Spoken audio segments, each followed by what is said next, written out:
Okay, so what I wanted to do before we get started, I just wanted to show you what these look like on the sheet. So Jules, hopefully this answers your question. You can see that this is, a typical sheet, but it has some tables on it. And this includes a window schedule. Not all of the information has been filled out yet, but you can see that there are lots of different areas of information that you can fill in. So it's got the type mark, the width, the height, more of the type, the manufacturer. If we come up here to the door, again, a lot of it hasn't been filled out yet, but we have the door numbers at least, the door type, door size, that type of information. Does seeing it kind of help you see what it is we're looking for? Yeah. Okay. And then this is going to be the finish schedule that we'll work on together, the room finish schedule. This is a custom one that we put together that's not in Revit, but with a click of a few buttons, you'll be able to get some of these done too.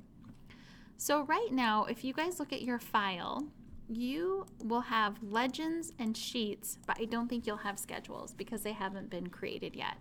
So just take a quick look at your project browser and see if you do in fact have legends or, if you do in fact have schedules or not. I'm assuming you don't. Do you have yours already? Okay, are you guys in the residential template? So it might already have a couple default ones in there for you. Do you have a lighting fixture schedule? Okay, so these are a couple of the default ones that are already in here. I do have one light fixture schedule in here, so it automatically pops up. Do you guys have a door schedule, I'm assuming? Yep, and a window schedule? Now, I will be really surprised. Do you have a room finish schedule? I love the residential template. Really? Okay, well, that's awesome. Obviously, I don't use the residential default that much. I'm typically always on the commercial side of things, but that's great because usually I go through and I custom build one of these. On your room finish schedule, since you guys are kind of seeing in front of you, have any of you guys created room labels yet? Okay, so the reason why you're not seeing anything populated here is because you don't necessarily have room names or room numbers in there yet. But let's do this. I'm going to go up to door schedule and go ahead and take like a quick glance at mine and then take a look at yours and tell me if there's anything different. This isn't like a quiz or a question. I just want to make sure we're all on the same page. And then what I'm going to do is I'm going to show you how to edit these.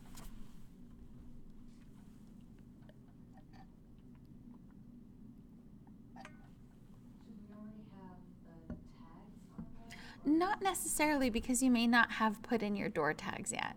Yeah, so they might not be generated yet. Okay, well, I think now that I think about it, as long as you have a door, it's going to be in the door schedule. Yeah, so they'll automatically populate. Does everything look the same though? My doors aren't in chronological order. Okay, and I'll show you how to change that too.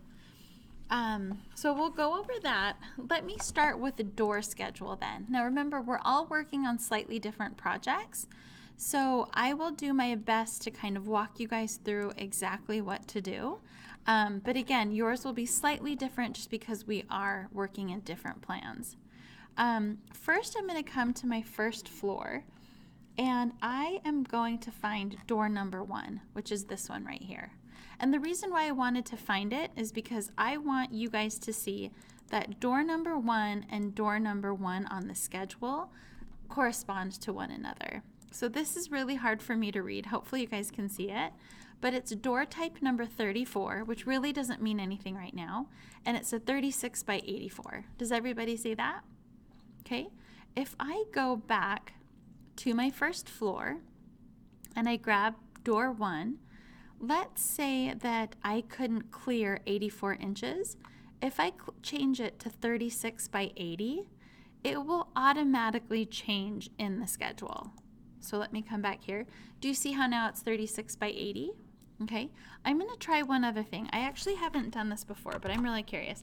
I'm going to change this to 32 by 80. I'm sure it'll change it, but it will also get mad at me. Because think about if we change a door type, what do we typically do first before we change it? we duplicate it first. In this instance, I'm not duplicating it. And in fact, I'm going to make it really obvious that I'm changing it. I'm going to make it 16 inches. Let's see if it'll let me. Nope, it's not letting me.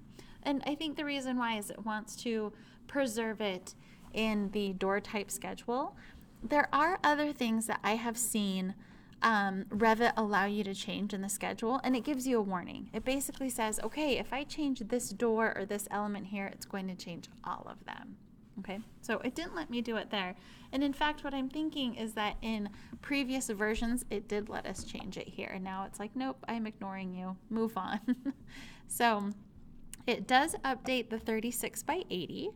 And then let me go back here. Let me do a couple other things.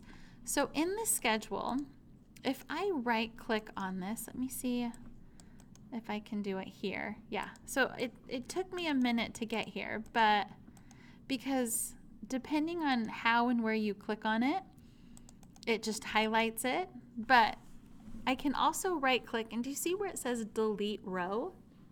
At least on my screen. So if I delete this row, it's also warning me that you are not just removing rows from the schedule, but you are deleting the associated elements and geometry from the project. Okay, so if I click on OK and I go to my first floor again, what else is gone? My door, right? So these two things completely work together now, okay? I am going to go ahead and bring that back in. And so I just did an undo. And now that I brought it back in, it'll be on the schedule again. Okay? So the quick nutshell of what I'm trying to show you guys is whatever is in your model will be on your schedule. And sometimes you'll even find that, especially when you're working in phasing, there could be doors and windows that you added at the beginning of the project that aren't in the new construction that you're like, wait a second, I didn't want to see these. So you'll also notice here, do you see how I have a phase of new construction in my schedule? So if you play around and change it to existing, see how I have no existing doors? You might have existing doors since we phased this project. All right, so that's something to take a look at as well, your phasing while you're working through this. Any questions so far about the stuff that I've gone through? Okay, so let me, just a quick nutshell. If you delete a door on the plan, will it still be on the schedule? No, because the two work together. So if the door's gone on the plan, it's gone on the schedule. So again, it's taking out a lot of that human error and essentially redundancy. Okay, the other thing is, so door number, I think I can change this here. Let's say that you know that you want door number 1 to be door number 100. If I change it here, it'll also change it on the plan. So a lot of times I name my doors corresponding to the room. So this goes back to a lecture we did a few weeks ago now. But like if this was living room 100, I would have this be door number 100. And then if I had like another little closet in here, that might be like door 100A and then 100B. I just like doing it that way because they all correspond together that way, so I know which doors go in what rooms, but not everybody does it that way. Some people just do door number 1, 2, 3, 4, 5, 6, 7, 8 and don't correspond it to the room. Okay.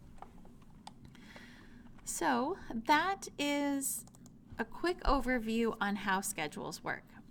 Yeah, Felicia? So let's say your interior signal, do you want me to change that to the size? Instead of numbers or like the door size, it's interior door signal. Weird. Is that what it says for the door size? I'm going to have to take a peek at that. Does it say on all of them or one of them? Just a couple of them. Okay. Those could be ones that you got off the internet maybe? Or no? Are they Revit? Yours say that too? Well, because I've got like half of them are in millimeters. Some are just like probably like a code. You can search and find the item. Like Yeah. Item number. Uh-huh. And then a couple other random ones. Okay. We'll go through. So the next part will be kind of how to start editing some of it. There are some fields that you can edit, some that you can't. So we'll see what it lets you edit, what it doesn't let you edit. You might have to sneak that into a note, depending on how it goes. But with your door schedules, what you'd want to do if you want to edit it, there's a couple different ways of getting here. But the main way of getting here is do you see how in your properties under schedule, it has all these different fields here? So fields, filter, you can really click on any one of these and it pulls up this menu. And I'm going to close that. The reason why it doesn't matter which one you click on is because they're all nested amongst one another once you get one of them open. Do you guys see that? Okay. So let's start with fields right here. Now remember, this one was created for us already. We opened it up and it was already here. So in fact, before we make any changes, let's do this. Let's right click. Let me see it. Let me make sure that I can. Okay, let's duplicate the door schedule and we will keep copy 1 as what Revit gave us, and then we'll keep the first one as the one that we are going to be editing.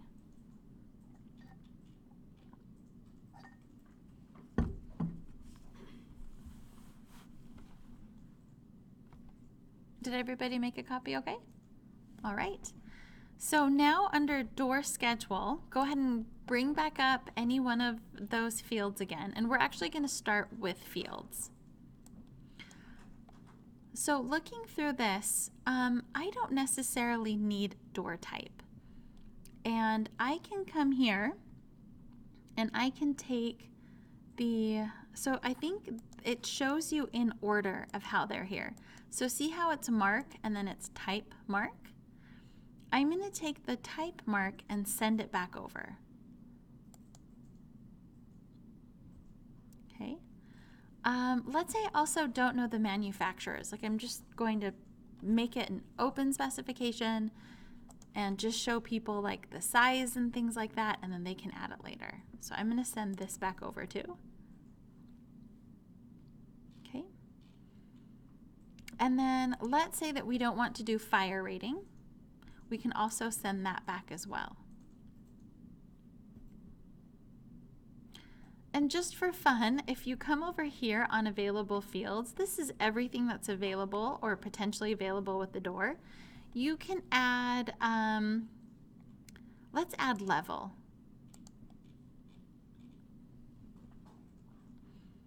And do you see down here how you have these up and down arrows where I'm pointing? These will let you rearrange the parameters. So I can move it up or down from here. Okay.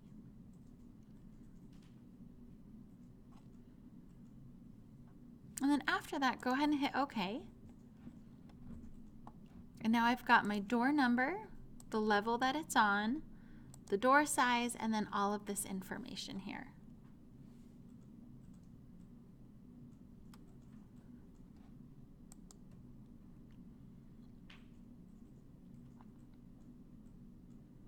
Now, if you even wanted to go through and remove some of the details, you could do that as well.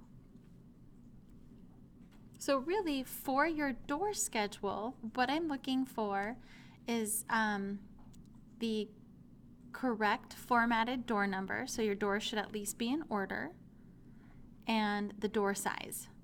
That's really all I'm looking for this project. What was the first one again? Sorry? What was the first one again? The door number. Yep, the door number.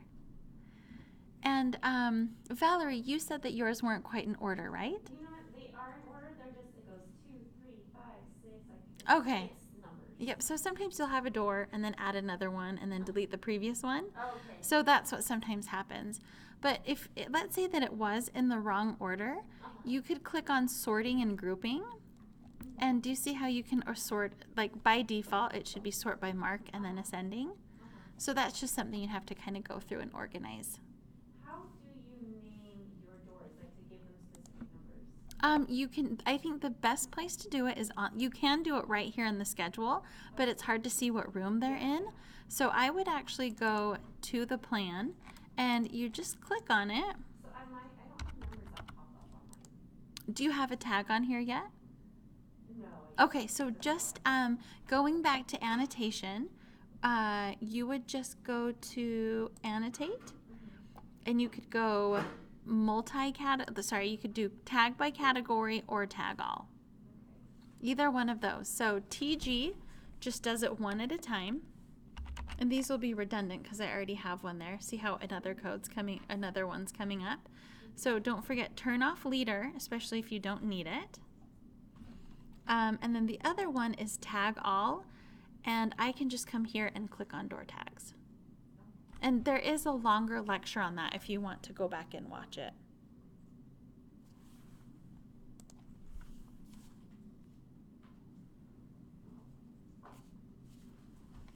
Okay.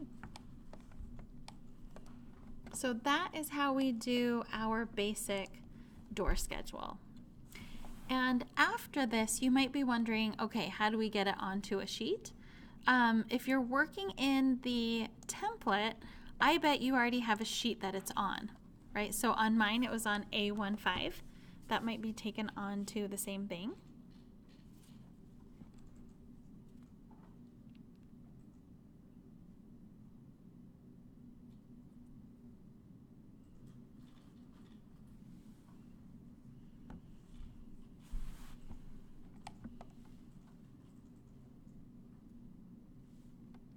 Do you guys see your door schedule on the sheet already? Okay. So here, let's say that, now when you take a look at the door schedule, let me just show you guys in case it wasn't there, because remember how we made a copy of one of them, right? So I have door schedule copy 1. Just like any other view, you can drag and drop it onto the screen like this. Okay, so it's similar to any other view. It's just a drag and drop. And then to get rid of it, you can just click on it and delete it.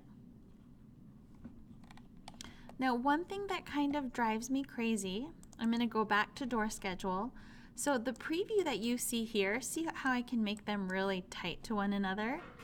I don't think what's happening here really reflects on your sheet. Okay, this time it did. But let's say that you get here and it's off a little bit, you can still come here, click on it, and kind of fudge these a little bit.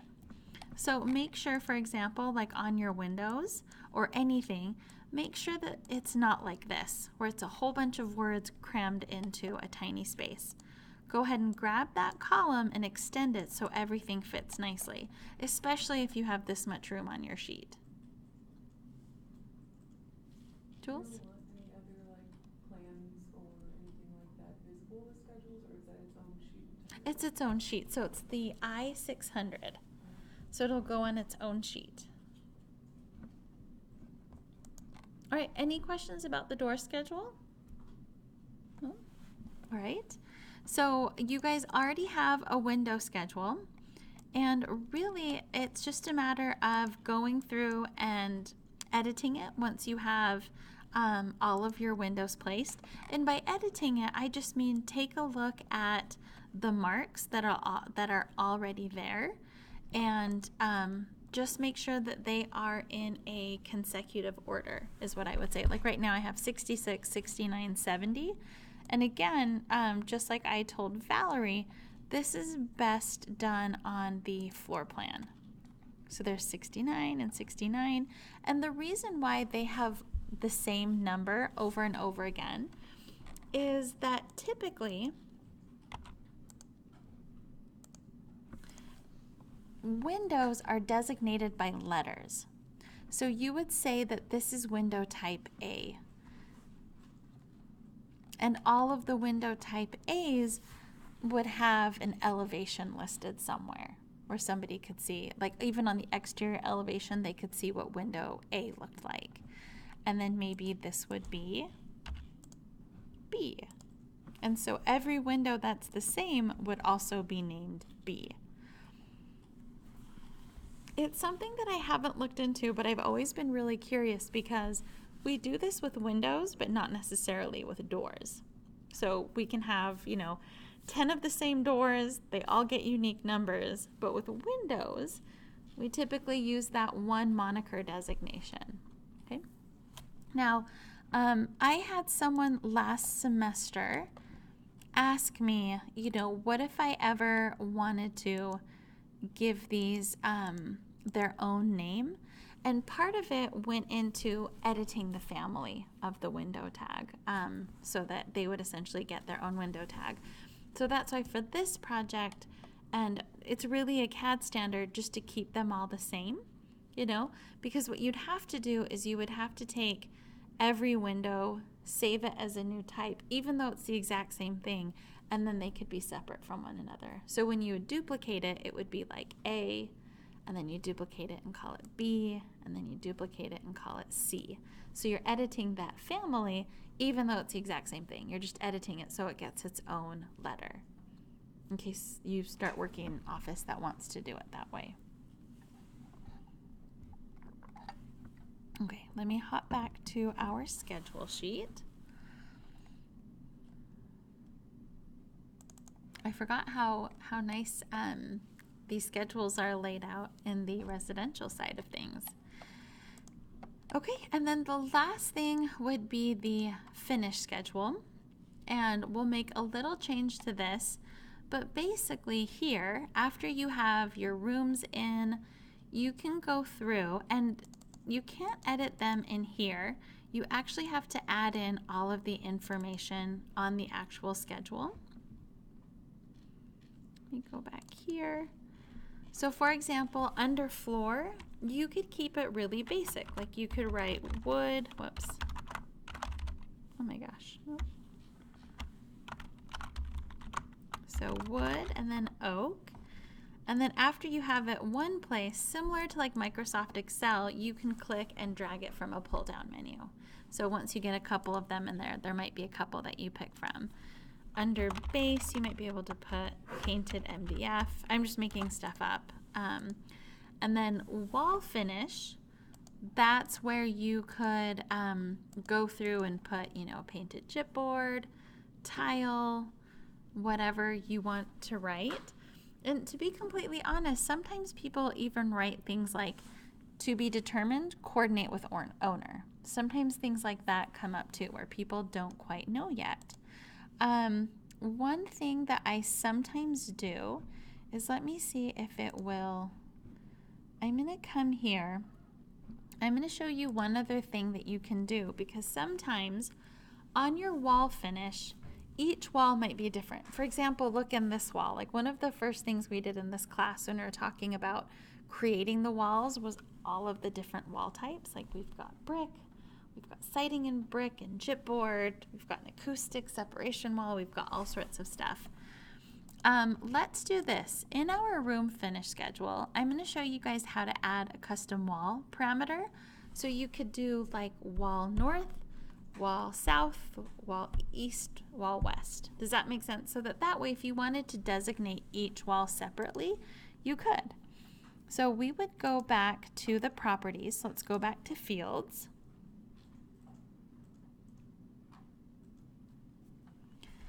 And then this is the only part where you have to be somewhat careful. Let's take wall finish and get it out of there. Okay. And what we're going to do instead, do you see this new parameter button? Okay, go ahead and click on that. And this menu looks somewhat scary the first couple times you open it up, but it is really straightforward because we're just trying to add a text parameter. So we can go in and type something. So let's name this wall north. And we are going to change, discipline will be common. The type of parameter is text. So this means what goes in here. And we really just want to type it in. And then the group parameter is also text. And go ahead and type OK. And let's add just one more. So let's do wall south.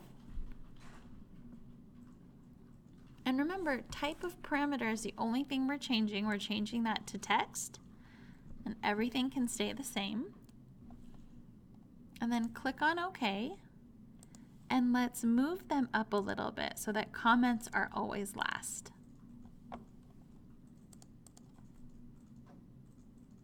Did I lose anybody, or are you guys okay on that? You guys all right? Okay. I'm going to go ahead and click on OK. So now I've got wall north and wall south. And I think there used to be a way where I could grab both of these and put them under one header. Let me see if it's here. Orders reset. Oh, I think it was this button right here. I don't know why it's... Oh, do you see how this one, Finish, has like several categories underneath it? That's what I'm trying to do. Let me see if I can... Weird, it's not letting me merge these. I'm not sure why. I mean, either way, they still work on their own, but I would like to somewhat insert them under another heading, just so that we can write something like wall finish schedule. Let me do... That didn't do it.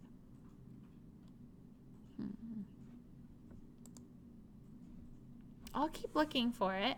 If not, this is fine. I just wish that we could insert it under one of these. But for example here, you could just write painted gyp. And maybe the south wall is tile. And with these schedules, you can put in as much or as little information as you want.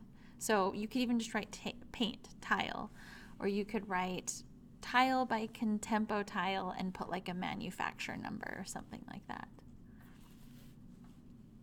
Same with the flooring. If you have a manufacturer number for the flooring, you can get really detailed with it.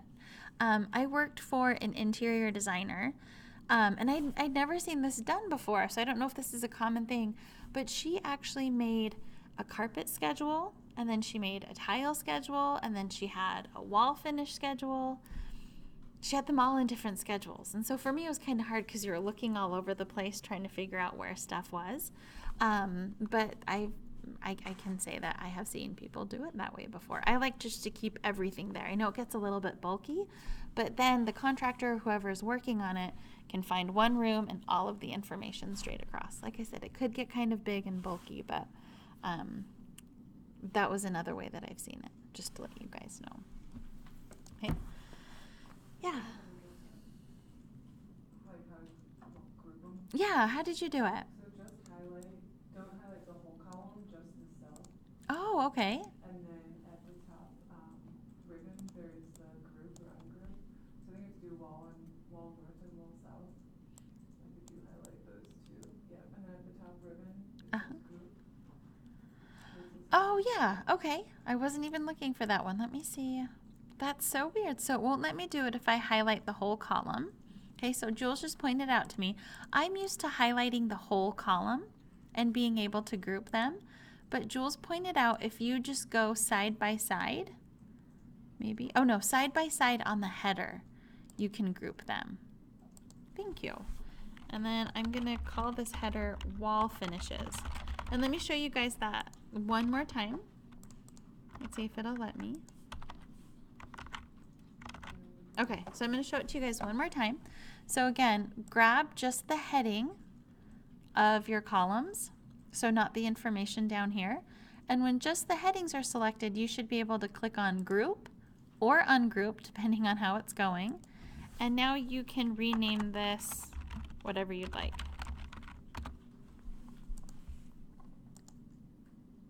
Okay.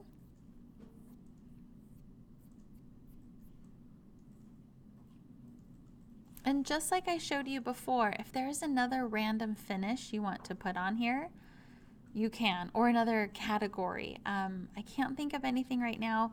Some people would even do like an art schedule. Like, is there art going in the room? Like, what wall is it on? Like, you could even add something like that if you wanted to. But that's how you'd add some of those custom parameters. And really, if you look at sheet I-600, let's see if I still have that open, that will cover all of them. So you have a finish schedule, a door schedule, and I wrote custom schedule of your choice. Really, a custom schedule is anything that you open up the parameters to, like even the door one, we took off like we took off one of the types. I can't remember which one, but we took something off. So as long as it's just not completely out of the box, you can shift those parameters around on your windows. That would count as a custom schedule.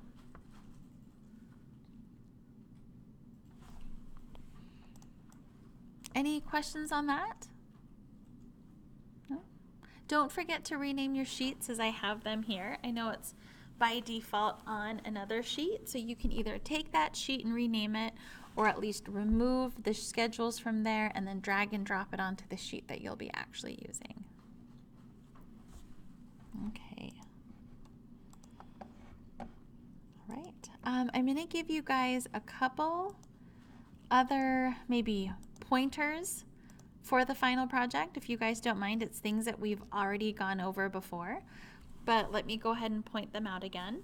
So for the final project, and I know it's not due for a little bit, but since next week is the VR lab, not everybody might be here, just like they're not tonight, but just to get it out now, remember that for the final, I need PDFs of all of your sheets combined into one thing, just like you have been this whole semester. And you guys tell me what's really important about your sheets when you turn them in.